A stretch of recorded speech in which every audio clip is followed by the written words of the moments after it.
Good morning all dear students. एक बार फिर से जो है आप सभी का स्वागत है महेंद्र ज्ञान एजुकेशनल चैनल पर। आज जो है हम एक नया टॉपिक लेकर के आए हैं, एक नए सब्जेक्ट से पहली बार टॉपिक लेकर के आए हैं। कई बच्चों की जो है डिमांड आ रही थी कि सर आप जो है फार्मेकोलॉजी जो है उस सब्जेक्ट के भी लेक्चर लाने का प्रयास कीजिए।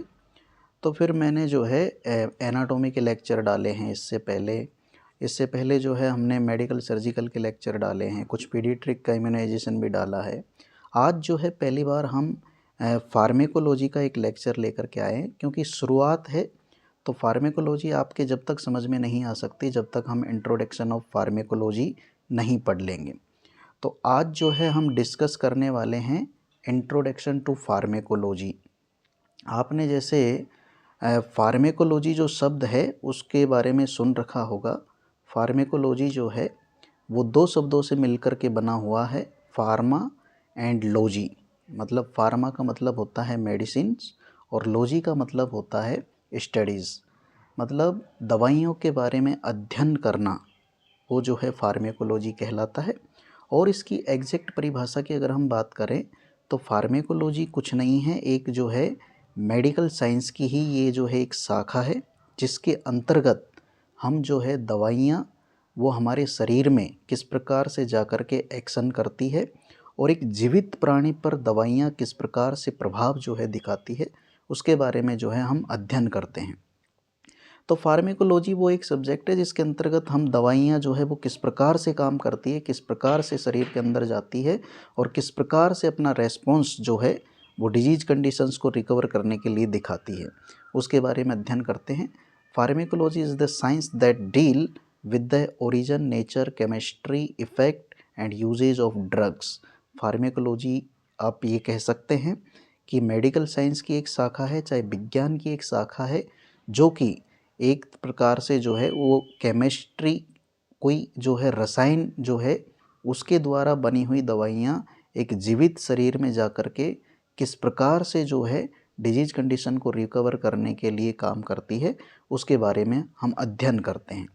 A drug in any chemical substance that when taken into the body produce a biological effect. जीवित कोशिकाओं में मेडिसिन्स जो है वो जा कर के और किस प्रकार से जो है वो एक अपना इफ़ेक्ट दिखाती है, वो जो है वो फार्मेकोलॉजी कहलाता है। ड्रग्स कुछ नहीं है, ड्रग्स जो है वो केमिकल से बना हुआ एक सब्सटेंस है, बशर्त ये हैं कि वो जो है किसी बीमारी को रिकवर करने के लिए इस्तेमाल किया जाना चाहिए। अगर ज़रूरत से ज़्यादा जो है मात्रा में अगर हम खाने पीने की चीज़ों का भी इस्तेमाल कर लें तो वो भी जो है जहर का काम करती है।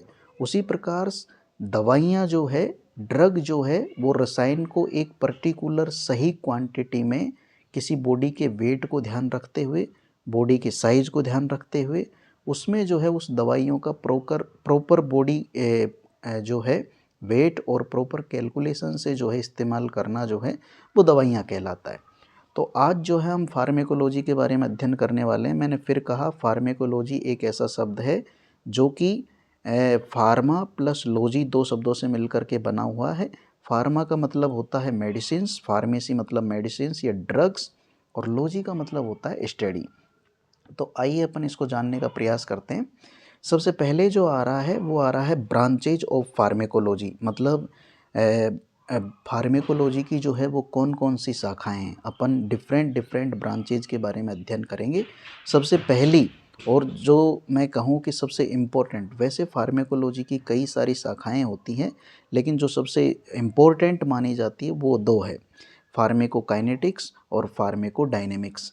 इनका आपने नाम सुना भी होगा आपके एग्ज़ाम की दृष्टि से भी, या फिर अपन ये माने कि ये जो है एक प्रकार से फार्मेकोकाइनेटिक्स और फार्मेकोडायनेमिक्स जो है वो एक जो है आप ये मान कर के चलें कि ये ही वो इम्पोर्टेंट एक प्रकार का फार्मेकोलॉजी का इम्पोर्टेंट टॉपिक है और इनके ऊपर ही फार्मेकोलॉजी जो है टिकी हुई है। तो फर्स्ट जो ब्रांच आती है फार्मेकोलॉजी की वो आती है फार्मेकोडायनेमिक्स।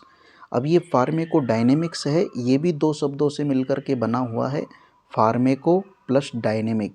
डायनेमिक का आपने पहले जो है इसको फिज़िक्स वगैरह में पढ़ा होगा। डायनेमिक्स मतलब होता है एक प्रकार से गतिमान, एक प्रकार से वर्क करने का तरीका। तो ये फार्मेकोडायनेमिक्स क्या है, इसमें पहला पॉइंट आ भी रहा है, जैसे what the drug does to the body, मतलब दवाइयाँ शरीर में जाती है, लेकिन शरीर में जाकर के वो किस प्रकार से अपना काम करती है, किस प्रकार से अपना प्रभाव छोड़ती है, वो फार्मेकोडायनेमिक्स कहलाता है। मैकेनिज्म ऑफ एक्शन, मतलब दवाइयाँ शरीर में जाने के बाद में उसके काम करने का तरीका, वो मैकेनिज्म ऑफ एक्शन कहलाता है। डज रेस्पॉन्स रिलेशनशिप, दवाइयाँ शरीर में जाकर के किस प्रकार से जो है वो अपना प्रभाव जो है हमारे शरीर में बीमारी को रिकवर करने के लिए दिखा रही है, वो जो है ड्रग का रेस्पॉन्स कहलाता है। ड्रग रिसेप्टर इंट्रैक्शन, देखो कोई भी जो दवाई बनाई गई है साइंटिस्टों के द्वारा, उस दवाई के अंदर पर्टिकुलर रिसेप्टर होते हैं। जब ये दवाई हमारे शरीर के अंदर जाती है तो शरीर के अंदर उपस्थित रिसेप्टरों से जाकर के ही ये जुड़ती है, और पर्टिकुलर उस रिसेप्टर से जाकर के जब जुड़ती है तो जिस कार्य के लिए इसको बनाया गया है उस कार्य को ये अंजाम देती है। तो आप ये मान करके चले कि फार्मेकोडायनेमिक्स जो है वो first branch of the pharmacology है, जिसके अंतर्गत हम जो है अध्ययन करते हैं कि दवाई जो है शरीर में जाकर के वो किस प्रकार से जो है अपना काम करती है, दवाई जाकर के शरीर में किस प्रकार से काम करती है, किस प्रकार से अपना प्रभाव दिखाती है, किस प्रकार से जो वो रेस्पॉन्स दिखाती है, और किस प्रकार से बॉडी के अंदर उपस्थित रिसेप्टर्स जो है उनसे जाकर के वो जुड़ती है, तो वो जो है फार्मेकोडायनेमिक्स कहलाता है। देन नेक्स्ट जो ब्रांच ऑफ फार्मेकोलॉजी है वो आ रही है बच्चों फार्मेकोडायनेमिक्स। आपने इसका नाम सुना होगा। फार्मेकोडायनेमिक्स जो है ये भी जो है फार्मेकोडायनेमिक्स जो है ये दो शब्दों से मिलकर के बना है। फार्मेकोडायनेमिक्स आपका दो शब्दों से मिलकर के बना है। First is the pharmaco and second is the dynamics, मतलब गतिमान। और गतिमान जो है वो किस प्रकार से, मतलब दवाइयाँ शरीर में जाकर के वो जो है अपना प्रभाव दिखाती है। इस डायग्राम को आप देखने का प्रयास कीजिए। फार्मेकोडायनेमिक्स में मतलब कोई भी जो है ये ह्यूमन बॉडी है, ह्यूमन बॉडी जो है उसके अंदर कोई भी कैप्सूल, कोई भी टैबलेट जो है वो ह्यूमन बॉडी मतलब मानव शरीर के अंदर जाती है। मानव शरीर के अंदर जाकर के वो जो है चाहे किसी भी रूट से जाए, लेकिन वो जाकर के आखिरकार ब्लड में घुलती है, और ब्लड में घुल कर के वो हार्ट में पहुंचती है, और हार्ट फिर जो है उसे पूरी बॉडी में पंप करता है, और फिर वो जहाँ करके जिस रिसेप्टर के लिए वो बनी है, वो दवाई जिस रिसेप्टर के लिए बनी है उस रिसेप्टर पर, उस चैनल पर जा कर के जुड़ती है, और फिर जो है कहीं न कहीं वो अपना प्रभाव दिखाती है। और मैं फार्मेकोडायनेमिक्स की अगर बात करूं तो फार्मेकोडायनेमिक्स मतलब study of the drug effect, दवाई के अध्ययन, मतलब दवाई के इफेक्ट को अध्ययन करना ही फार्मेकोडायनेमिक्स कहलाता है। और ये जो है आप ये मान कर के चले कि इसके अंतर्गत दवाइयाँ जो है वो उसने अगर बॉडी में जाकर के कोई इफ़ेक्ट दिखाया तो उस इफ़ेक्ट जो है वो किस प्रकार से आया, इसका रिलेशनशिप जो है फार्मेकोडायनेमिक्स के माध्यम से ही उसका अध्ययन किया जा सकता है। और वो जाकर के जो है हमारे शरीर में किस प्रकार से प्रभाव दिखाती है वो फार्मेकोडायनेमिक्स कहलाता है। सेकेंड ब्रांच ऑफ मेडिसिन, ये ब्रांच ऑफ फार्मेकोलॉजी जो है सेकेंड ब्रांच ऑफ फार्मेकोलॉजी आता है फार्मेकोकाइनेटिक्स, जिसे हम शॉर्ट में पीके भी कहते हैं। एक फर्स्ट ब्रांच अपन ने अभी डिस्कस किया जिसका नाम था फार्मेकोडायनेमिक्स, मतलब दवाई शरीर में जा कर के किस प्रकार से काम करती है वो फार्मेकोडायनेमिक्स कहलाता है। दूसरा जो आ रहा है फार्मेकोकाइनेटिक्स, फार्मेकोकाइनेटिक्स जो है वो दो शब्दों से मिल कर के बना हुआ है, फार्मेको प्लस काइनेटिक्स। अब ये जो काइनेटिक्स है इसका सारांश अपन ये चार शब्दों में जानने का प्रयास करते हैं। काइनेटिक्स का मतलब होता है ADME। उसमें तो बच्चों दवाई जो है वो शरीर में पहुंच गई थी फार्मेकोडायनेमिक्स में, और फार्मेकोडायनेमिक्स में वो शरीर में पहुंच करके किस प्रकार से प्रभाव दिखा रही है वो फार्मेकोडायनेमिक्स था। जबकि फार्मेकोकाइनेटिक्स जो है वो चार चीज़ों पर डिपेंड करता है। ADME चार शब्दों का मतलब होता है A for absorption, D for distribution, M for metabolism और E फॉर एक्सक्रेशन। कोई भी दवाई जो है वो सबसे पहले हमारे शरीर में जब जाएगी तो सबसे पहले वो एब्जॉर्ब होएगी। हो सकता है वो किसी भी रूट से जा रही हो, चाहे इंट्रामस्कुलर जा रही हो, चाहे ओरल रूट से जा रही हो, आगे रूट भी जो है हम पढ़ेंगे, लेकिन दवाई जाने के बाद में सबसे पहले एब्जॉर्ब होती है। और एब्जॉर्ब जब वो होती है, absorption, A for absorption, absorption मतलब अवशोषण। Then B is the distribution, absorption होने के बाद में वो दवाई जो है डिस्ट्रीब्यूट होती है, मतलब उसे पूरे शरीर में जो है डिस्ट्रीब्यूट किया जाता है। एम फॉर मेटाबॉलिज्म, मेटाबॉलिज्म मतलब जो काम के लिए वो गई है वो घुलने के बाद में, मिलने के बाद में पर्टिकुलर अपने जो है रिसेप्टर पर जाकर अपने काम को अंजाम देने के बाद में जो प्रक्रिया हो रही है वो मेटाबॉलिज्म कहलाती है। और जब वो दवाई का इस्तेमाल हो गया, वो शरीर में जिस काम के लिए गई थी उस काम जो है उसने कर लिया, उसके बाद में फिर बचे हुए कंटेंट को बॉडी से एग्जिट कर दिया जाता है, जिसे हम एक्सक्रिएशन कहते हैं। So these are there.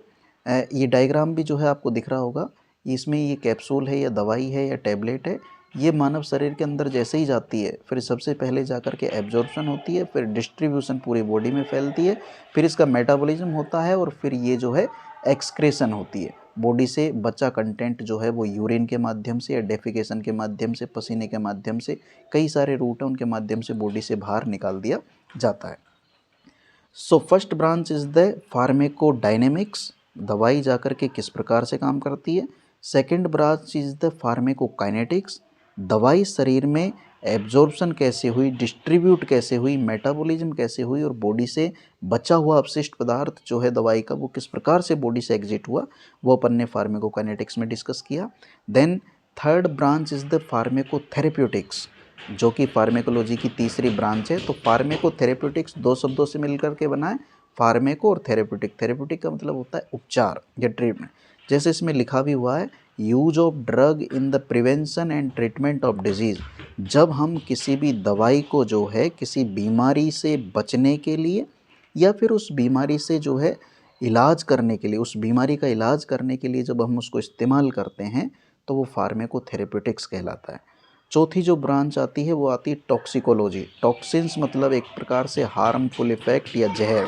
देखो बच्चों, मैं पहले ही कह चुका हूँ कि केमिकल जो है वो हमारे शरीर के लिए सही भी हो सकता है और वो जहर का काम भी कर सकता है, डिपेंड करता है आप किस प्रकार के केमिकल का इस्तेमाल कर रहे हैं। तो जब कोई दवाई जो है ज़रूरत से ज़्यादा जो है उसको मात्रा में ले लिया जाए, गलत रूट से ले लिया जाए, गलत क्वांटिटी में ले लिया जाए, गलत जो है दिशा निर्देश के बिना ले ली जाए, तो वो टॉक्सिकोलॉजी हो जाती है। मतलब एक प्रकार से शरीर के लिए जो है वो जहर का काम करती है। तो जब हम दवाइयों के हार्मफुल इफ़ेक्ट, नुकसानदायक इफ़ेक्ट के बारे में जब डिस्कस करते हैं तो उसे हम टॉक्सिकोलॉजी कहते हैं। मतलब हार्म, दवाइयों के नुकसान का अध्ययन करना। और दवाइयाँ सारी की सारी केमिकल से बनी है, तो केमिकल्स के नुकसान का जो है अध्ययन करना वो टॉक्सिकोलॉजी कहलाता है। पांचवी ब्रांच जो है फार्मेकोलॉजी की आती है क्लिनिकल फार्मेकोलॉजी, जो कि हमारे मेडिकल डिपार्टमेंट के लिए बहुत इम्पोर्टेंट है। हम मेडिकल डिपार्टमेंट वाले जो है अभी जो है इंसानों के डॉक्टरों की बात कर रहे हैं हम, और हम इंसानों के डॉक्टर हैं। जानवरों के भी डॉक्टर जो है वो जानवरों का इलाज जो है केमिकल या ड्रग्स के माध्यम से ही करते हैं, लेकिन क्योंकि अभी जो है क्लिनिकल फार्मेकोलॉजी जो है वो फार्मेकोलॉजी वो होती है जिसमें हम दवाइयों का जो है अध्ययन जो है मानव के शरीर के ऊपर करें।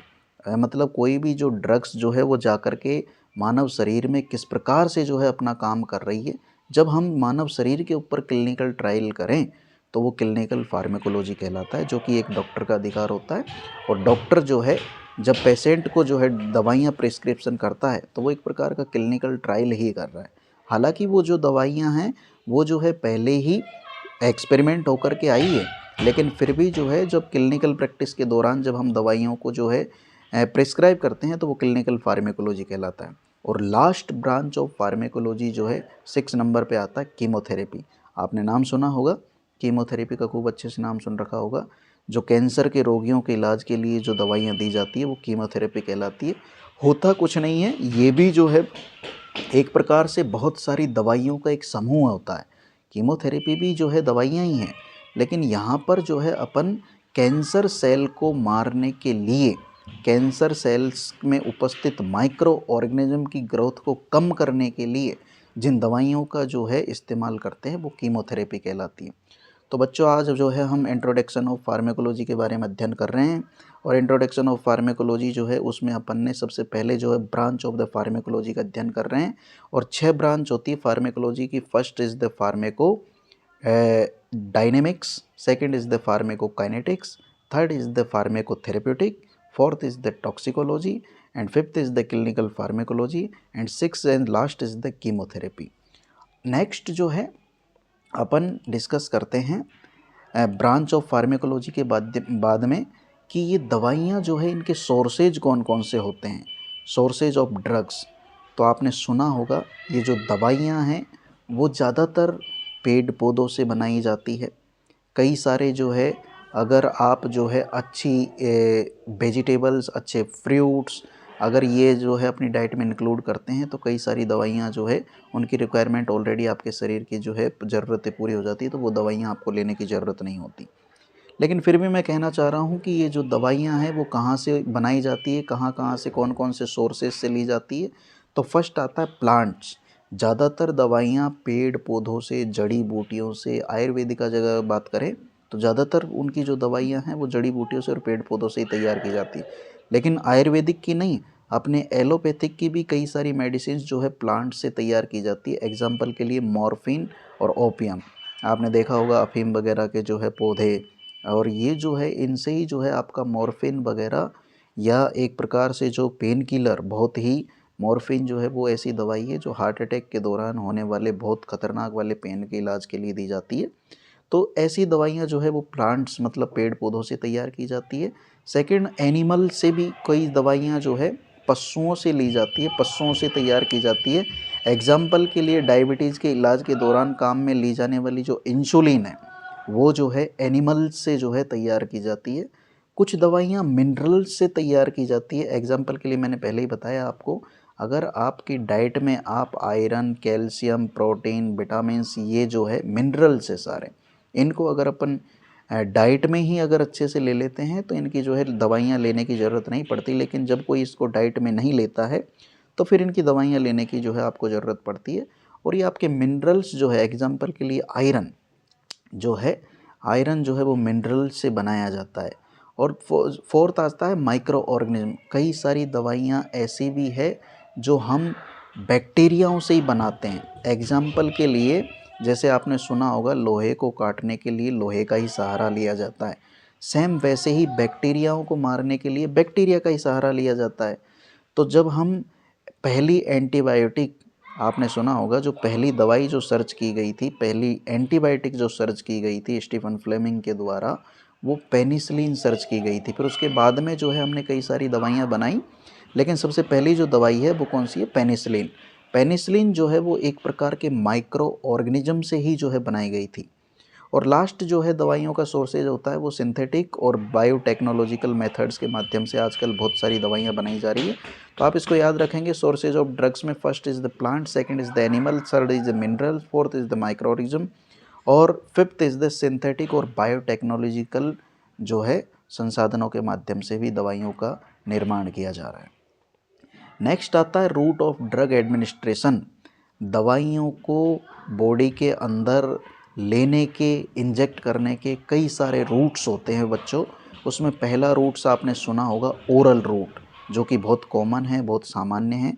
हालांकि जो है ये बच्चों में जो है टेबलेट और कैप्सूल नहीं ले सकते, लेकिन बच्चों में भी आप जो है सिरप वगैरह, और एडल्ट में, बड़ों में तो आप सिरप, कैप्सूल, टेबलेट, ये सारी जो दवाइयाँ लेते हैं ये सारी की सारी आप ओरल रूट से ही लेते हैं। तो पहला रूट आता है ओरल रूट या बाय ओरल या पर ओरल।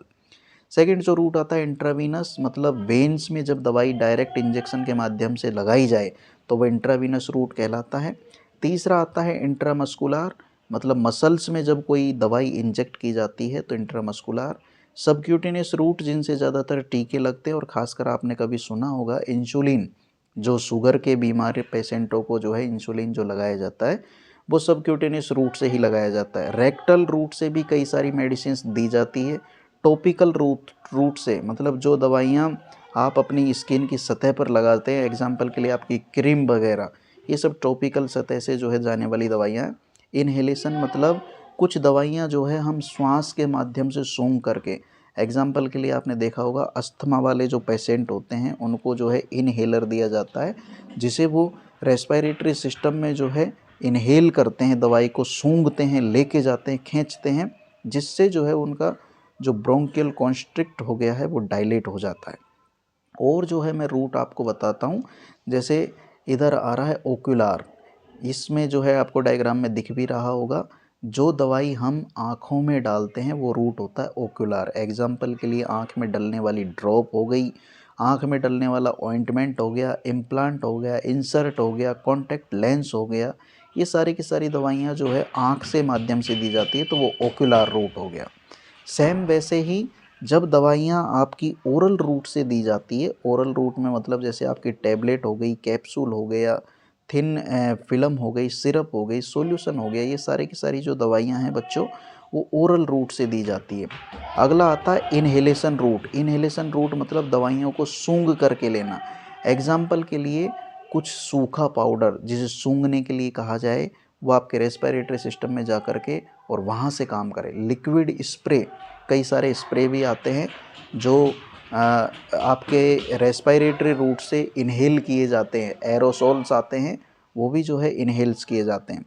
उसके बाद में आता है टॉपिकल रूट या इंट्राडर्मल रूट, जो स्किन की सतह पर आप क्रीम्स वगैरह लगाते हैं, वो टॉपिकल्स रूट्स कहलाते हैं। ये टॉपिकल रूट से जो है वो जाती है। एक आता है ओटिक रूट। एक होता है बच्चों ओक्युलर, ओक्युलर का मतलब आंखों में डलने वाला, और एक होता है ओटिक रूट। ओटिक रूट मतलब कानों में डलने वाला। कानों में कई प्रकार की दवाइयाँ आती है। एक ऐसी दवाई जो कान में टपकाई जाती है, एक ऐसी दवाई जो इंट्रा टिम्पेनिक मेम्ब्रेन पर इंसर्ट करी जाती है, और एक ऐसी दवाई जो टॉपिकल मतलब कान की जो है सतह जो है उस पर ही लगाई जाती है, तो वो टॉपिकल। दूसरा अगला जो रूट आता है वो बच्चों नेजल रूट आता है। नेजल रूट मतलब नाक के माध्यम से जब दवाइयाँ दी जाती है, एग्जाम्पल के लिए कोई ड्रॉप्स हुआ, स्प्रे हुआ, तो वो जो है नेजल के माध्यम से दी जाती है। रेक्टल और वेजाइनल, ये भी जो है बच्चों रूट होते हैं जिनके माध्यम से कई सारी दवाइयाँ दी जाती है। जैसे आपने सुना होगा सपोजिट्री। सपोजिट्री एक कैप्सूल लाइक स्ट्रक्चर है जिसको रेक्टम में इंसर्ट कर दिया जाता है। रेक्टम में बहुत सारी ब्लड वेसल्स का जाल होता है जिसमें जो है वो इजीली एब्जॉर्ब होकर के और ब्लड में पहुंच जाती है। जेल हुई जो हम कई प्रकार जो है एनीमा वगैरह लगाते टाइम भी जो है अपन उनको इंसर्ट करते हैं। कई प्रकार की जेल जो है वेजाइना में इंसर्ट कर दी जाती है। टैबलेट्स हुई जो भी वेजाइना और रेक्टम के माध्यम के रूट के माध्यम से दी जाती है। ऑइंटमेंट हुआ, पेसरीज हुई, ये जो है दवाइयाँ रेक्टल और वेजाइनल रूट से दी जाती है। इंजेक्शन का ऑलरेडी मैं डिस्कस कर ही चुका हूँ। जो दवाई वेन में डायरेक्ट डाली जाती है वो इंट्राविनसली कहलाती है। जो दवाई डायरेक्ट मसल्स में डाली जाती है इंट्रामस्कुलर कहलाती है। जो दवाई सबक्यूटेनियस टिश्यू के अंदर इंजेक्शन से डाली जाती है, एग्जाम्पल के लिए आपके कई सारे टीके और खासकर इंसुलिन का इंजेक्शन, वो सबक्यूटेनियस रूट कहलाता है। इंट्रा आर्ट्रियल मतलब आर्टरी के अंदर कोई दवाई डायरेक्ट डाली जाए तो वो इंट्रा आर्ट्रियल कहलाता है। So these are the routes of drug administration. दवाइयों को इंसर्ट करने के कई सारे रूट होते हैं। नेक्स्ट आता है फैक्टर अफेक्टिंग ड्रग एक्शन। कई प्रकार के जो है फैक्टर होते हैं जो दवाइयों के प्रभाव को प्रभावित करते हैं। एग्जाम्पल के लिए सबसे पहला जो फैक्टर आता है बच्चों वो आता है एज, उम्र। उम्र देख कर के दवाई दी जाती है और उम्र के हिसाब से ही दवाई का प्रभाव जो है वो डिसाइड होता है। एग्जाम्पल के लिए छोटे बच्चे का शरीर जो है छोटा होता है तो उसकी उम्र कम है, उसमें कम क्वांटिटी में दवाई देंगे तो भी बहुत सारा काम कर जाएगी। और एक बड़ा व्यक्ति जिसका शरीर जो है कई सारी दवाइयों को ले करके और सारी ज़िंदगी उसकी 70-80 साल की ज़िंदगी हो गई, उसने बहुत सारी दवाइयाँ खा ली है, अब उस पर छोटी मोटी मेडिसिन्स जो है प्रभाव नहीं करती। यहाँ तक कि पैरासीटामोल, आइबुप्रोफेन वगैरह छोटी मोटी दवाइयाँ तो उस पर काम ही नहीं करती, जिनसे दर्द उसका जाता ही नहीं, बुखार उसका जाता ही नहीं है। तो एज जो है बच्चों वो कहीं न कहीं दवाई के जो है प्रभाव को प्रभावित करती है। सेकंड आता है बॉडी वेट। मैं वही कह रहा हूँ, एक व्यक्ति का वजन कम है तो उसे कम जो है ज़रूरत डोज की पड़ेगी, कम डोज की ज़रूरत पड़ेगी। एक व्यक्ति का शरीर जो है ज़्यादा बड़ा है, भारी है, वजन ज़्यादा है, तो उसको जो है उसके शरीर में प्रभाव करने के लिए आपको थोड़ी सी डोज जो है दवाई की बढ़ानी पड़ेगी। सेक्स, सेक्स का मतलब यहाँ पर ये है कि मेल और फीमेल में भी जो है दवाइयाँ जो है प्रभाव थोड़ी ज़्यादा दिखाती है। कई सारी मेडिसिन ऐसी होती है जो पुरुषों की तुलना में महिलाओं में प्रभाव ज़्यादा दिखा देती है, या जो है महिलाओं की तुलना में पुरुषों में प्रभाव ज़्यादा दिखा देती है, तो वो सेक्स भी जो है उसको प्रभावित करता है। जेनेटिक्स, कई सारे व्यक्ति जो है वो उनके जन्म जन्मांतर, उनके बुजुर्ग जो है, उनके दादा परदादा जो है, उनके माता पिता जो है, उनमें जो है ये दवाई मान लीजिए कि रिएक्शन करती थी। आयरन मान लीजिए रिएक्शन करता है, तो हो सकता है उसके बेटी को भी जो है वो आयरन जो है रिएक्शन करे, हो सकता है। नॉट मतलब कन्फर्मेटरी श्योर 100% होगा ही, लेकिन मे बी चांसेस किसी किसी में ऐसा हो सकता है। डिजीज कंडीशन, कोई व्यक्ति कौन सी बीमारी से सफ़र कर रहा है, किस किस प्रकार की बीमारियां हैं, तो बीमारी भी जो है उसके जो है दवाई के प्रभाव को जो है कम कर देगी। ड्रग इंट्रैक्शन, कभी कभार जो है हम जो है एक पेशेंट में एक से अधिक दवाइयाँ चला रहे होते हैं, हालांकि दोनों दवाइयाँ अलग अलग अपना काम कर रही है, एक हार्ट के लिए चला रहे हैं, एक लंग्स के लिए चला रहे हैं, लेकिन कभी कभार दोनों दवाइयाँ जो है आपस में इंटरेक्ट हो जाती है और वो किसी एक काम को अंजाम ज़रूरत से ज़्यादा दे देती है, या फिर दोनों दवाइयाँ आपस में ही लड़ मरती है और अपने एक्शन को जो है, उनका एक्शन जो है वो अपना भूल जाती है और उन दोनों का ही प्रभाव नहीं होता है। तो कभी कभार ऐसा भी जो है दवाइयाँ प्रभावित कर सकती है।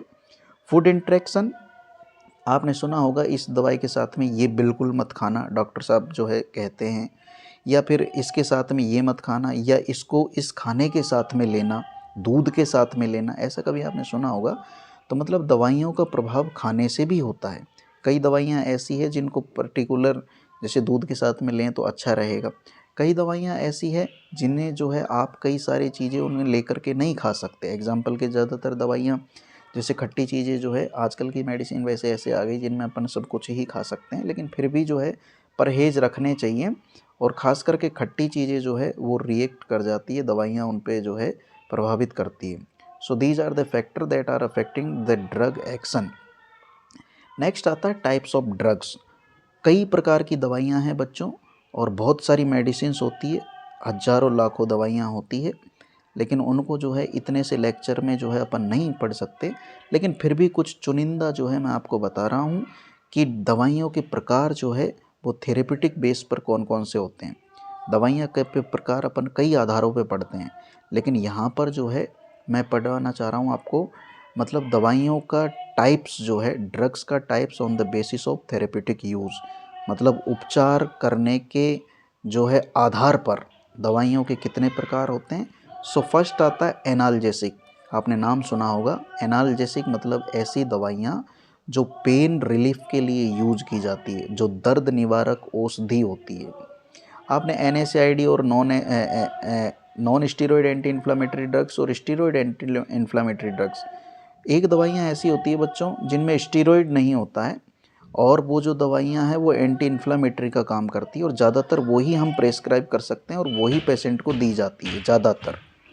लेकिन कुछ दवाइयाँ ऐसी भी होती है जिनमें स्टीरॉयड होता है, और वो कभी कभार जब पेशेंट सीरियस होता है, ICU में होता है, ज़िंदगी और मौत के बीच में जंग लड़ रहा होता है, तब अपन कुछ स्टीरॉयड वाली मेडिसिन का भी सहारा लेते हैं, लेकिन वो जो है उनकी आदत लगने की संभावना ज़्यादा रहती है, तो उनको हम ज़्यादा प्रिस्क्राइब नहीं करते हैं। तो मैं ये कहना चाह रहा हूँ, first medicine is the analgesic. Therapeutic base पर अगर हम पढ़ें तो first medicine is the analgesic. ऐसी दवाइयाँ जो दर्द निवारक होती है, जो दर्द को कम करती है। एग्जाम्पल के लिए आपकी पैरासीटामोल हुई, आइबुप्रोफेन हुई, मॉर्फिन हुई, ट्रेमाडोल हुई, डायनापार हुई, अलग अलग प्रकार के दर्द को अलग अलग प्रकार से कंट्रोल करती है। सबसे जो है छोटा मोटा दर्द हुआ, दर्द के कारण बुखार आया, पैरासीटामोल जो है वो कॉमनली सी मेडिसिन है, और जिसको हर किसी के लिए ले लिया जाता है, मतलब फीवर को भी जो है कम करती है, इन्फ्लामेशन को भी रोक देती है, दर्द निवारक भी होती है। तो पैरासीटामोल, आइबुप्रोफेन दर्द के लिए है। मॉर्फिन जो है वो एक प्रकार से आप ये मान करके चलें कि बहुत खतरनाक वाले दर्द के लिए, बहुत मतलब एग्जाम्पल के लिए मायोकार्डियल इन्फार्क्शन, हार्ट अटैक का जो दर्द आता है, ये दर्द होता है, वो दर्द जो है आपकी जो है छोटी मोटी दवाइयाँ पैरासीटामोल, डाइक्लोफेनिक सोडियम, आइबुप्रोफेन से ख़त्म नहीं होने वाला। तो उसके दौरान जो है मॉर्फिन जो है हैवी पेन रिलीफर है, उसका जो है इस्तेमाल किया जाता है। तो एनाल्जेसिक वो दवाइयाँ जो पेन रिलीफ के लिए इस्तेमाल की जाती है। Second is the antipyretic. Anti मतलब अगेंस्ट, पायरेटिक मतलब पायरेक्सिया, पायरेक्सिया मतलब फीवर। जब बुखार को उतारने के लिए जो दवाइयाँ इस्तेमाल की जाती है वो एंटीपायरेटिक कहलाती है। एग्जाम्पल के लिए सबसे मोस्ट कॉमन आपकी पैरासीटामोल, जो हर कोई जानता है। Second is the third is the antibiotic. Antibiotic मतलब तीसरी वो मेडिसिन जो बैक्टीरिया के अगेंस्ट काम करती है। आजकल जो है आप ये मान करके चलें कि विश्व में होने वाली सबसे ज़्यादा जो मौतें हैं वो बैक्टीरियल डिजीज़ के कारण ही होती है। हालांकि कभी कभार जैसे अभी हम पेंडेमिक दौर से गुजरे थे, कोविड जो है पूरे वर्ल्ड वाइड जो है फैला, बहुत सारे लोगों की मृत्यु हुई। इससे पहले चिकन पॉक्स भारत में फैला था कभी, तो उससे भी जो है बहुत सारे लोगों की मृत्यु। ये दोनों ही बीमारियां वायरल थी। और वायरल, मैं ये नहीं कह रहा, वायरल बीमारियों की वजह से भी जब वायरल बीमारियां फैलती है तो बहुत तेज़ी से फैलती है और उनकी वजह से भी बहुत सारे लोग जो है वो बहुत ज़्यादा संख्या में मरते हैं। लेकिन फिर भी अगर आप ओवरऑल एक रेशो वर्ल्ड का, देश का देखें, तो सबसे ज़्यादातर जो मौतें हैं वो आज भी बैक्टीरियल डिजीज़ कंडीशंस के कारण होती है। इसीलिए हमारे साइंटिस्टों ने क्या किया है, एंटीबायोटिक मेडिसिन हज़ारों की संख्या में ढूंढ ली है, लेकिन एंटीवायरल मेडिसिन हमारे पास में इतनी ज़्यादा संख्या में नहीं है। जब कोविड आया तो सारे साइंटिस्ट, सारे डॉक्टरों ने हाथ खड़े कर दिए, क्योंकि हमारे पास में गिनी चुनी ही क्या है, एंटीवायरल मेडिसिन है। लेकिन एंटीबायोटिक हज़ारों की संख्या में, हमने एंटीबायोटिक हज़ारों की संख्या में क्यों बना ली? क्योंकि बायोटिक इसलिए बना ली क्योंकि बैक्टीरियल डिजीज़ कंडीशन से मरने वाले लोगों की तादाद भी ज़्यादा थी और उनकी वजह से ही ज़्यादा मरते हैं। तो आप देखो, हर दिन नए डॉक्टर, हर दिन नई एंटीबायोटिक, हर दिन नई खोज, एंटीबायोटिक हो रही है। यहाँ तक कि कई लोग तो जो है बिना डॉक्टर के प्रिस्क्रिप्शन के जो है दवाइयाँ खुद ही खा लेते हैं। आजकल कई सारी रिसर्च ऐसी भी हो रही है जिनमें जो है आपने अखबारों वगैरह में पढ़ा होगा कि दवाइयाँ जो है एंटीबायोटिक वो बिना डॉक्टर प्रिस्क्रिप्शन के खाने के कारण लोगों के अंदर जो है उन दवाइयों का प्रभाव ही ख़त्म हो रहा है। तो ज़्यादातर जो दवाइयाँ हैं बिना जाने पहचाने ही जो है अनजान लोग मेडिकल से ख़रीद करके और उनका इस्तेमाल कर रहे हैं। तो ऐसा नहीं करना है। और छोटी मोटी जो डिजीज़ कंडीशन है, छोटी मोटी सिचुएशंस में आपको एंटीबायोटिक जो है नहीं लेनी है, और लेनी भी है तो डॉक्टर के आदेश अनुसार लेनी है, नहीं तो आपकी बॉडी भी जो है वो एंटीबायोटिक के प्रति जो है रेजिस्टेंस हो जाएगी और फिर छोटी मोटी एंटीबायोटिक काम नहीं करेगी। आजकल आपने देखा होगा बहुत सारे लोग जो है वो ड्रग्स के, नशे के और कई सारी चीज़ों के जो है शौकीन रहते हैं, कई सारी चीज़ों की उनको आदत पड़ी हुई होती है, तो उनमें छोटी मोटी जो है बैक्टीरियल एंटीबायोटिक दवाइयाँ जो है काम ही नहीं करती। तो फिर आजकल आप जब पेशेंट जो है वो सीरियस होता जाता है, जब वो आईसीयू में जाता है, तो फिर उससे एंटी इन्फ्लामेटरी के तौर पर जो है आप स्टेरॉइड का इस्तेमाल करते हैं, कई नई मेडिसिन का इस्तेमाल करते हैं, तब जा कर के वो पेशेंट जो है रिकवर होता है। तो एंटीबायोटिक मतलब वो दवाइयाँ जो बैक्टीरिया के अगेंस्ट में काम करती है। एग्जाम्पल के लिए सबसे पहली एंटीबायोटिक जो कि फ्लेमिंग ने खोजी थी, पेनिसिलिन। फिर अपन ने बहुत सारी मेडिसिन बना ली, इरिथ्रोमाइसिन है, एजिथ्रोमाइसिन है, अमोक्सिसिलिन है, क्लिंडामाइसिन है, बहुत सारी एंटीबायोटिक अपन ने बना ली है। तो बैक्टीरिया के अगेंस्ट में काम करने वाली दवाई को अपन एंटीबायोटिक कहते हैं। एंटीवायरल नाम से ही स्पष्ट हो रहा है, वायरस के अगेंस्ट में काम करने वाली दवाई को एंटीवायरल कहा जाता है। एंटीवायरल मतलब वायरल को ट्रीट करने के लिए, वायरल के इन्फेक्शन को ट्रीट करने के लिए। एग्जाम्पल के लिए एसाइक्लोवीर जो कि चिकन पॉक्स के दौरान या और भी बहुत सारे जो है वो वायरल इन्फेक्शन के दौरान, ओसेल्टामेविर, एड्स वगैरह जैसी बीमारियों के दौरान जो है एसाइक्लोवीर वगैरह या एंटीवायरल मेडिसिन जो है इस्तेमाल की जाती है। तो ये एंटीवायरल थी। नेक्स्ट जो मेडिसिन आती है वो एंटी फंगल, आपने नाम सुना होगा, ऐसी दवाइयाँ जो फंगस के अगेंस्ट काम करती है वो एंटी फंगल कहलाती है। फंगल के कारण भी कई सारी डिजीज़ कंडीशन होती है, खास करके आपकी स्किन से संबंधित बीमारियां जिस पर मतलब फंगल इन्फेक्शन हो जाता है। और ख़ास करके हाल फिलहाल के दिनों में, सर्दियों के दिनों में व्यक्ति जो है वो नहाने से बचता है या बचती है, हाइजीनिक कंडीशन मेंटेन नहीं रखते हैं, कई दिन तक नहाए हो गए हैं, तो फंगल इन्फेक्शन हो जाएगा। फंगल इन्फेक्शन को ट्रीट करने के लिए जो दवाइयाँ इस्तेमाल करते हैं वो आप एंटी फंगल मेडिसिन कहलाती है। एग्जाम्पल के लिए फ्लूकानजोल, जो इनके पीछे जोल लग रहा है ना, जैसे आपने सुना भी हो मेट्रोनिडाजोल, फ्लूकानजोल, ये जो मेडिसिन्स है ये फंगल इन्फेक्शन को ट्रीट करने के लिए। अब आप सोचेंगे कि सर मेट्रोनिडाजोल जो है वो कौन से फंगस के इन्फेक्शन को क्लियर कर रही है पेट में जा कर के? तो भाई साहब कभी कभार जो है फूड जो है पॉइजनिंग हो जाता है, कंटामिनेटेड खाना वगैरह खा जाते हैं आप, उसमें फंगस वगैरह लग गया होता है, शाम की बासी रोटी खा गए, फंगल खा गए आप, या फिर आप बाज़ार में पड़ा हुआ जाने कितने दिनों का समोसा जो है उसको वापस फ्राई करके खा गए आप, ठीक है ना, दुकान से खाया आपने, आपको पता भी नहीं कितने दिनों का है। तो जब ऐसे इन्फेक्शन हो जाते हैं तो आप मेट्रोनिडाजोल, फ्लूकानजोल जो है उनका इस्तेमाल करते हैं। एंटी हाइपरटेंसिव वो दवाइयाँ जो हाइपरटेंशन को कम करने के लिए दी जाती है। Normal blood pressure of the human 120/80 mmHg। जब व्यक्ति का जो है ब्लड प्रेशर 140/90 mmHg से ऊपर जा रहा हो तो उसे हाइपरटेंशन कहते हैं। और हाइपरटेंशन को ट्रीट करने वाली मेडिसिन एंटी हाइपरटेंसिव कहलाती है, जो ब्लड प्रेशर को, बढ़े हुए ब्लड प्रेशर को कम करती है। एग्जाम्पल के लिए एटिनोलोल, टीमोलोल, एमिलिडिपाइन, नेफिडिपाइन, आपने कई सारी मेडिसिन सुनी होगी जो हॉस्पिटल में चलती है। उसके बाद में आती है वो दवाइयाँ जो एक मिनट, एनाल्जेसिक पढ़ी अपन ने, उसके बाद में अपन एंटीपायरेटिक पढ़ी, एंटीबायोटिक पढ़ी, एंटी वायरल पढ़ी अपन ने, और अब जो है एंटी हाइपरटेंसिव पढ़ी, एंटी फंगल पढ़ी। नेक्स्ट जो आती है वो एंटी डायबिटिक, मतलब डायबिटीज़ के अगेंस्ट में काम करने वाली जो दवाइयाँ हैं वो एंटी डायबिटिक कहलाती है। डायबिटीज़ मतलब शुगर की बीमारी, शुगर मतलब डायबिटीज़ की बीमारी। Diabetes mellitus divided into two part, first is the IDDM and second is the NIDDM. Insulin dependent diabetes mellitus और non insulin dependent diabetes mellitus. तो जब एंटी डायबिटिक मेडिसिन मतलब जब ब्लड के अंदर ग्लूकोज का लेवल जो बढ़ रहा है उसे नियंत्रित करने के लिए जो दवाइयाँ इस्तेमाल करते हैं, वो एग्जाम्पल के लिए इंसुलिन हुआ, मेटफॉर्मिन हुआ, ये सारी दवाइयाँ जो है वो एंटी डायबिटिक कहलाती है। डायबिटीज़ के रोगी को जो है ट्रीट करने के लिए इस्तेमाल की जाती है। अगली जो मेडिसिन आती है वो एंटी डिप्रेसेंट कहलाती है। एंटी डिप्रेसेंट मतलब डिप्रेशन में गए हुए व्यक्ति का इलाज करने के लिए जो है मेडिसिन इस्तेमाल की जाती है, वो उसके डिप्रेशन को ट्रीट करती है, तो वो जो है एंटी डिप्रेसेंट कहलाती है। एग्जाम्पल के लिए SSRI और एमिट्रिप्टिलिन, SSRI और एमिट्रिप्टिलिन। नेक्स्ट मेडिसिन जो आती है आपकी वो आती है एंटीसाइकोटिक।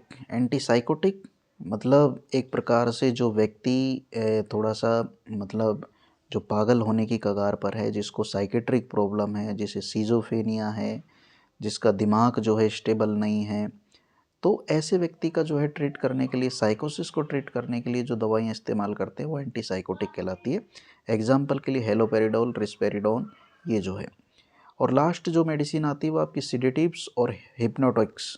सिडेटिव्स और हिप्नोटिक्स, जैसे आपने गाना भी सुना होगा, ब्लू आइज हिप्नोटाइज करती है मैनू, मतलब ब्लू आइज क्या कर रही है उसको, हिप्नोटाइज। हिप्नोटाइज मतलब एक प्रकार से ज़्यादा ही सुकून दे रही है, जिसकी वजह से वो व्यक्ति जो है अलग ही दुनिया में जा रहा है। तो सिडेटिव्स मतलब सुलाने वाली दवाइयाँ, हिप्नोटाइज करने वाली दवाइयाँ, बेहोश करने वाली तो नहीं लेकिन सुलाने वाली दवाइयाँ। तो ये दवाइयाँ क्या करती है, सिडेटिव्स देने की, हिप्नोटाइज करने की क्यों ज़रूरत पड़ी? क्योंकि ऐसा कहा जाता है कि व्यक्ति जब नींद में होता है तो वो सारी जो है दुनिया से उसका कनेक्शन कट जाता है और सारी चिंताएं भूल जाता है। और जिस व्यक्ति को एंजाइटी है, जिस व्यक्ति को टेंशन है, तनाव है, उसे नींद आ जाए, उससे बढ़कर के कोई चीज़ नहीं है। तो एंजाइटी को कम करने के लिए व्यक्ति को सुलाना ज़रूरी है, और सुलाने के लिए हम जो है डाइजीपाम, लोरजीपाम, ये जितने भी पाम मेडिसिन देते हैं, ये जो है उस व्यक्ति को सुलाती है। Responsibility as a doctor, as a nurse, as a pharmacist हमारी क्या बनती है कि दवाई को जो है जब एडमिनिस्टर किया जाए तो सही तरीके से किया जाए, प्रिस्क्राइब किया जाए तो सोच समझ करके उसकी डोज, ड्रग्स कैलकुलेट करके और सही पेशेंट को सही टाइम पर प्रिस्क्राइब किया जाए। और आपको जो है दवाई को देने से पहले या दवाई लिखने से पहले उस दवाई के बारे में आपको मालूम होना चाहिए, उसे चेक कर लेना चाहिए, एक्सपायरी डेट वगैरह तो नहीं है, क्या एक्शन करेगी, किसको दे रहे हैं आप, किस रूट से दे रहे हैं आप, लेने वाले की उम्र कितनी है, उसके बॉडी का वेट कितना है, ये दवाई जाकर के क्या साइड इफ़ेक्ट कर सकती है, ठीक है ना। तो ये सारी चीज़ों का हम जो है हमारी जिम्मेदारी बनती है, रेस्पॉन्सिबिलिटी बनती है। तो देने से पहले या देने के दौरान, प्रिस्क्राइब करने से पहले, प्रिस्क्राइब करने के दौरान जो है हमें इन चीज़ों को ऑब्जर्व कर लेना चाहिए, भांप लेना चाहिए, ध्यान रखना चाहिए। मॉनिटरिंग पेशेंट रेस्पॉन्स, कभी कभार दवाई आपने सही लिखी है, दवाई आपने सही दी है, पेशेंट भी सही है, लेकिन फिर भी जो है 100 में से एक पेशेंट ऐसा होता है जिसे दवाइयाँ एलर्जी कर गई, उसके सूट नहीं करी, उसके जो है बॉडी में जा कर के सही काम नहीं किया।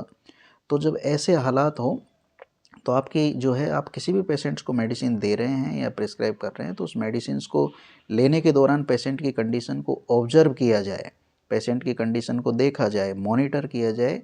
क्योंकि कई सारी दवाइयाँ जो है कभी कभी पेशेंट्स में रिएक्शन कर जाती है, और रिएक्शन कर जाती है तो तुरंत जो है उसका एंटीडोट देना बहुत ज़रूरी है, ताकि वो जो है होने वाले नुकसान से बच सकें। प्रिवेंटिंग मेडिकेशन एरर, कभी कभार जो है दवाइयों के जो है एरर होते हैं, उनको भी जो है बचने का प्रयास करना चाहिए।